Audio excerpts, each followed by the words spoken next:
We are following this developing story as the manhunt ramps up for a former Los Angeles police officer suspected of 3 murders.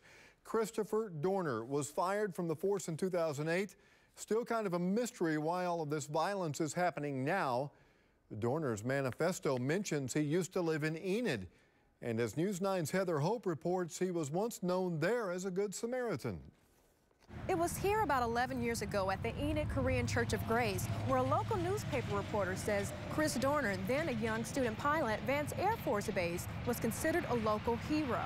Seemed to have a good, enthusiastic attitude, and I didn't think anything about it. I had no idea what he was going to do 11 years later. Robert Barron covers several stories a day for the Enid News and Eagle.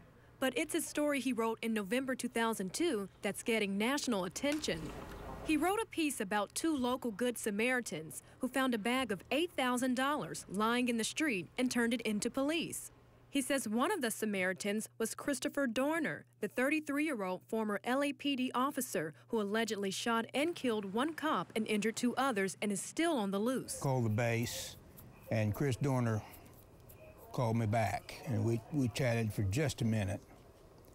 And he sounded like anybody else. Barron spoke to Dorner over the phone after he says the police then returned the found money to the Korean Church of Grace, who lost it. They're officers, they're well-trained, they're very disciplined, and it wasn't really a surprise that they had done that. Dorner began his killing spree on Sunday and is said to be hiding out near Big Bear, California. Enid is listed as a city Dorner lived in the manifesto he wrote. But as for Dorner heading to Oklahoma next... No, I don't think so. I think they'll catch him out in California.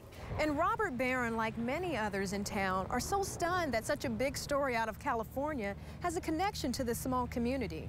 And the search continues for Dorner. In Enid, Heather Hope, News 9. And police are searching hundreds of empty cabins at Big Bear Mountain looking for Dorner. Officers using helicopters with thermal imaging to help pinpoint him in the snowy weather.